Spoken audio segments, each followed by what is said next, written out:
Welcome to The Cantankerous Catholic with Joe Sixpack, the every Catholic guy. Listen to Joe tackle the really tough moral issues, current events, and politics from a Catholic perspective. Now here's Joe Sixpack, the every Catholic guy.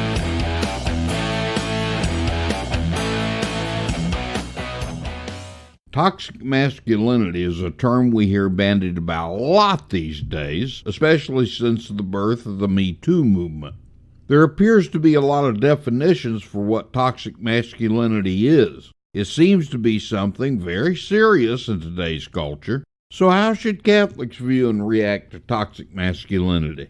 As you know, I'm not one who likes political correctness, and this episode is absolutely no exception. So hold on to your hats because Hurricane Joe is in battle mode and I'm getting ready to open a 55-gallon drum of whoop-ass.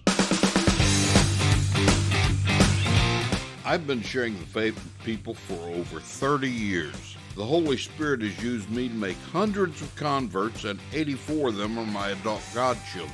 When the Holy Spirit works through us in a big way, He usually uses the talents given to us before we were even born.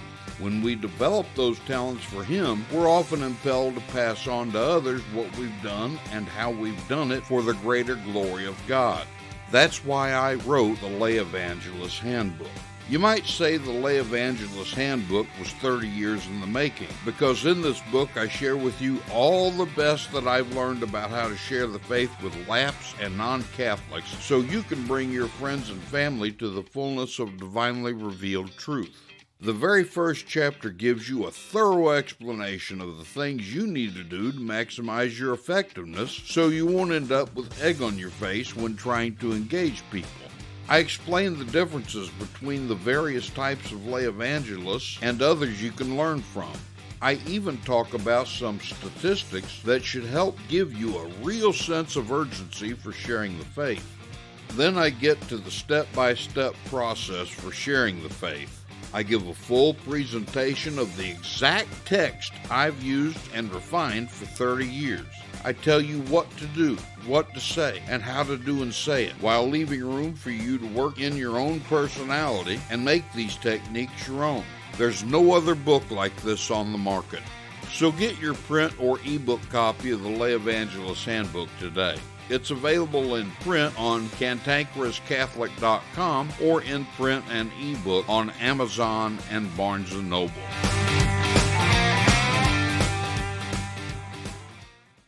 What the hell is toxic masculinity?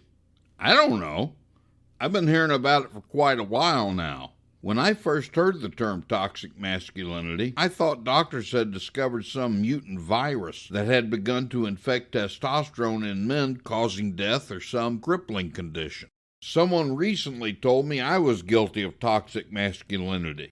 That was my first clue that it's a behavior and not a condition. Since I try to be a good Catholic and live a virtuous life, according to Catholic moral teaching, I decided I'd better investigate this toxic masculinity so I won't be guilty of doing something that hurts somebody. I'm pretty good at researching religion and politics, but when it comes to modern cultural trends, not so much. I figured out a long time ago that cultural trends are just that, trends, and they don't really have much value. Cultural trends become all the rage until something new comes along that's more distracting than the current trend. Bottom line, cultural trends aren't beneficial to people who actually think. Cultural trends are for booger-eating morons who aren't capable of thought. Obviously, you're not one of those booger-eating morons or you wouldn't be here. My listening audience is made up of people who think, or they're trying to escape from the prison of a mindless culture to learn how to think, because they recognize the personal benefits of logic and right reason. The majority of my audience is men who are between the ages of 18 and 34, although there are almost as many women in the same age range. Unlike most people today, you've not allowed dust to collect on your brain. Anyway, I began researching toxic masculinity. Admittedly, I didn't do a very exhaustive research. I only had to read about 10 articles to realize what toxic masculinity is and that it's indeed a bad thing, just not in the way promoters of the concept would have you believe. I began with a simple Google search of the term toxic masculinity. The very first article I read as a result of that search said this: not entirely unlike wind, gravity, and love, toxic masculinity isn't something that can be held in your hands, turned over, and inspected. But despite its intangibility, we know it when we see it. Bingo! I went ahead and read other articles about toxic masculinity, but that single statement told me everything I need to know about it. This toxic masculinity is something made up from the feelings of radical feminists that's intended to further ground men under their heels, more so than they already have. They can't really point to anything that makes up toxic masculinity, but they can sure enough identify it. In other words, a man being a man is toxic. In all fairness, I've got to tell you that some of the articles I read tried to link toxic masculinity to men like Harvey Weinstein and their sexual predatory behaviors. But that's not toxic masculinity. The Catholic Church has always had a name for that, and it's not toxic masculinity. It's sin. I realize the loony left doesn't believe in God, but we don't need to assign a new name to what we've known for 5,000 years. This toxic masculinity and other concepts from those booger-eating morons on the loony left are incredibly destructive ideologies intended to bring down the Western culture and civilization that was developed from belief in God and the teachings of the Church. By the way, in case you haven't figured it out, I have absolutely no respect for the loony left. I can't respect destroyers of goodness and beauty any more than I can respect someone who comes into my home and begins destroying the place where I live. Back to toxic masculinity. Another article I read calls for the detoxification of masculinity because it is an essential pathway to gender equality. Gender equality? What the hell is that? I don't want gender equality. It's not possible to achieve gender equality because nature won't allow it. Men and women can't be equal any more than a duck can be equal to a dog. Men are men and women are women. They each have very different and distinct roles in nature. Women give us the concepts of beauty and goodness, and men implement their vision. Women can have children, but men can't. That's a good thing, not something to be avoided or ashamed of. The primary role of women in nature is to bear and nurture children. Mankind can't exist if women don't fulfill their primary role. It's the natural role of men to provide for and protect women and the children they bear. And it's always amazed me how God placed natural protections for children and their mothers. When a father isn't living within the will of God, he doesn't do his job regarding his children. Oh, he provides for his children, and if he doesn't, society makes him support them by force of law. What I'm talking about is that a man not living in the will of God doesn't contribute to the formation of children to become good adults. The mother fills that role all by herself, even if she's not living according to God's will and moral laws either. Do you know why? Because God has given women a maternal instinct that trumps any personal desire that conflicts with the needs of her children. I loved my father, but he wasn't a very likable man. He was selfish and thought only about what he wanted and whatever would please him. He was a good provider, but I think that's because he saw my sister and me as extensions of himself. He'd attempt to teach me the things he desired to have in himself, such as to be truthful and honest, but he set an example that was diametrically opposed to what he tried to teach me. So I grew up confused and conflicted. Consequently, I've always said that anything good in me came from my mother. In fact, my father's greatest complaint about me was that I was too much like my mother.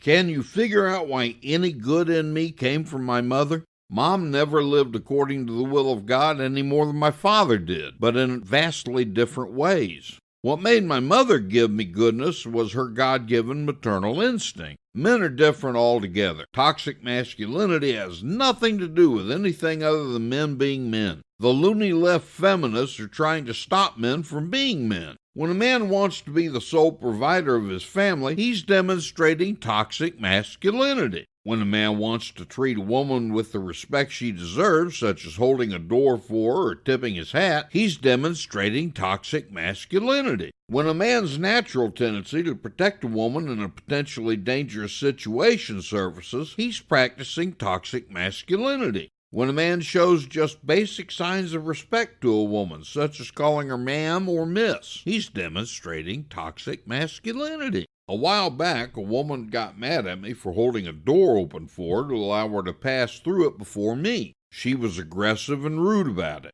I tried to be polite and counter her aggression with my best Ozark Mountain Boy demeanor by saying, "Ma'am, if I don't hold this door open for you and let you go in first, all my ancestors will come back from the grave and get me." She wasn't amused. She refused to go through the open door. Well, I wanted to make a point, so I let the door close and walked away. No, I don't want gender equality. Gender equality isn't about equality at all. It's about taking things away from me and giving her things to which she has absolutely no natural right. Had I given in to that woman's insistence, I would have given up a part of myself, a good, God-given part of myself. She would have walked away possessing that part of myself, making her more a man than me. Another part of my cursory research for toxic masculinity was to look in the images tab of my Google search. You can find a lot of revealing things under images, mostly revealing about Google itself.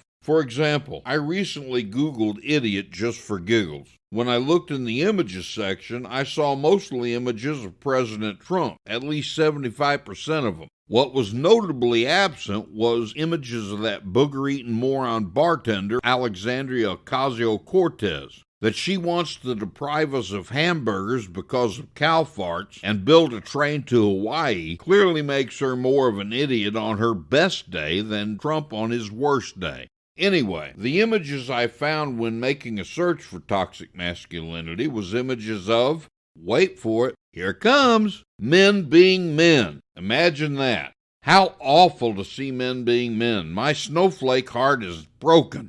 Not. There was one graphic I saw that really summed up what the loony left thinks toxic masculinity is. The graphic was an oval with the words toxic masculinity in the center. There were arrows pointing from the oval to words or phrases describing toxic masculinity. Starting from the top right of the descriptions, the first thing written is emasculation. Huh? What the hell does that mean? I guess that somehow these booger-eating moron loony leftists think that toxic masculinity emasculates men. No, the loony left emasculates men. They make me so mad, I want to give them such a pinch. The next one says initiations. Well, to all my brother Knights of Columbus, welcome to the Toxic Masculinity Club. The next description says suppress emotions. Let's see. Okay, so when a loony leftist says that I'm guilty of toxic masculinity and I don't open a 55-gallon drum of whoop-ass on it, that's suppressed emotions. I thought that was a good thing. The next description is violence. No one favors violence, unless you're a loony leftist belonging to Antifa or Black Lives Matter or one of the other crazy groups. The really big problem here is that the loony left doesn't understand the difference between violence and force. Violence is always wrong, but force is something used when necessary. The loony left thinks that if I punch a man in the nose when he's being aggressive and puts his hands on me, that's violence. It's not. It's force. And the law recognizes it as a justified response to a threatening situation. The next description is be a man. Okay, and I'm not a pervert, I'm not a transgender, my birth certificate says I'm male, and I think I'm plumb that way. I guess this is supposed to mean that if I'm a man who actually acknowledges the reality of my manhood, I'm a practitioner of toxic masculinity. Like suppressing my emotional responses, I thought that was a good thing. The final description says, never a victim. Does this mean it's now considered virtuous to be a victim? I don't get this one at all. Look, I've been shot, stabbed, lied about, had a debilitating stroke, and a man stole my identity and took us to the tune of $500,000. Took everything we had. Have I been victimized by certain people and circumstances? Sure I have. Am I a victim? Hell no. The victim lives in and acts out of despair. That's weak and self-destructive. The proper response when you're victimized isn't to become a helpless victim, but rather to take your lick, whatever it may be, shake it off, and move on. That's the way a real man does. A real woman, too, for that matter. You're not going to make it through life without being victimized by people or circumstances. When you're victimized, there are only two ways to respond. You can either become a helpless victim and become as worthless to yourself and others as tits on a boar hog, or you can get up and start over. Jesus was certainly victimized by the Roman Empire and the Jewish people whose power he threatened. As he carried his cross through the streets of Jerusalem, he fell 3 times. What did he do? Did he lay down crying and say how shameful it is to be a victim? No, he got right back up and continued on to finish his mission. I'm usually not one to quote Protestants because they need to be learning from us, but there is something called the Possibility Thinker's Creed by the late Dr. Robert Schuller that I frequently quote because it's a roadmap for living as a real man or woman. It goes like this. When faced with a mountain, I will not quit. I will keep on striving until I climb over, find a pass through, tunnel underneath, or simply stay and turn the mountain into a gold mine with God's help. There's no being a victim in Dr. Schuller's creed. Anyone who lives this creed, and I've tried to live it for more than 40 years, is a real man or a real woman. Victims are always stressed out, and they want to get rid of their stress. Rather than embrace the suffering that they allowed to turn them into victims and learn from it, they reject that suffering in every way they can. The problem with being a victim, which is most of the snowflake loony left, is a matter of interior attitude and character. Stress? I want my stress. I want everyone to have stress. Think about it. I don't want a stress-free surgeon operating on me. I want him to have a lot of stress. Stress will make him pay more attention to keeping me alive. Likewise, if I don't have the stress, I can't get anything done well. The trick to dealing with stress is to keep it from immobilizing you, much like fear. Suffering is strongly related to stress. When circumstances force you to suffer, you have 2 choices. You can either give up and lay down and die, or you can benefit from the suffering. Suffering builds character and alters behavior. The problem with loony leftists is that they haven't suffered enough yet. When you suffer enough, you identify the root cause of your suffering and do what you can to change it. That change builds character and makes you a better person. If you don't make changes because of your suffering, you're either someone who needs to suffer more than most people before you begin to effect a change, or you're stupid. If you're that stupid, I hate to be the one to tell you, but you're wasting perfectly good air that the rest of us might need one day.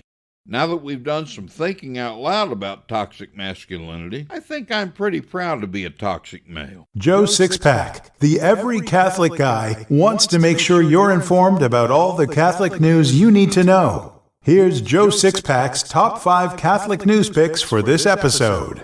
Catholic news pick number 5. Virginia Governor Ralph Northam recently signed into law legislation toughening the state's protection of animals against potential abusers, inviting a new wave of critiques for the embattled Democrats' inhumane view of babies born alive after a failed abortion. Get the full story on LifeSite News through the link in my show notes. Catholic news pick number 4. Being pro-life is a sine qua non for Catholics. In fact, the Catholic Church has been one of the only holdouts on the international stage still defending the right to life for preborn children. For good reason, in 2004, at the behest of St. John Paul II, the bishops of the United States came up with a policy never to honor pro-abortion politicians since it would suggest support for their actions. That's why the pro-life movement in Italy was in shock when Pope Francis praised Italy's leading abortion proponent in comments to the largest newspaper. The Pope called her one of the nation's forgotten greats, comparing her to great historical figures such as Konrad Adenauer. You can get the full story in my show notes on cantankerouscatholic.com. Catholic news pick number 3. African Cardinal Robert Sarah said that the question of ordaining women to the priesthood has already been resolved by a previous pope who declared it an impossibility. This question is already resolved. John Paul II affirmed that the Church did not have the power to ordain women. His declaration used a definitive formulation. "The door is closed," stated the prefect of the Congregation for Divine Worship in an April 6 interview with Catholic website Aletheia. Francis has confirmed this by saying, "The Church has spoken and has said no," he added. You can get the full story in the show notes for this episode at cantankerouscatholic.com. Catholic News Pick number 2. Democrat Stacey Abrams took the condemnations of an impending pro-life law to a new level Sunday during an interview on MSNBC in which she proclaimed it would be evil to ban the abortion of babies once their heartbeat has been heard. You can get the full story through the link on my show notes. Catholic News Pick number 1. Senator Ted Cruz is threatening some serious legal action against Yale Law School after he says it began discriminating against students with traditional Christian values. According to Campus Reform, Cruz's targeting of Yale follows an incident where a lawyer from a conservative law group was invited to speak at the school about the Colorado Christian baker who declined to bake a cake for a gay marriage celebration. The Outlaws, an LGBT group at Yale Law, sent out a school-wide email about the invitation asking if students who belong to the conservative student group would be allowed to participate in other school programs, such as fellowships that pay Yale Law students who spend their summers working for nonprofits like ADF, or even if conservative students should be admitted. When Senator Cruz got wind of this, he fired off a letter to Yale. As one of the nation's most respected schools, Yale Law School has an obligation to protect intellectual diversity and to respect constitutional rights of its students, he wrote in a letter sent last week. However, public news reports indicate that Yale Law has recently adopted a transparently discriminatory policy, namely that Yale will no longer provide any stipends or loan repayments for students serving in organizations professing traditional Christian views or adhering to traditional sexual ethics. The Republican, a Harvard Law graduate, went on to note that the First Amendment protects both free speech and the free exercise of religion. Yale's new policy does neither. Instead, it appears that the policy arose from unconstitutional animus and a specific discriminatory intent both to blacklist Christian organizations like the Alliance Defending Freedom and to punish Yale students whose values or religious faith lead them to work there.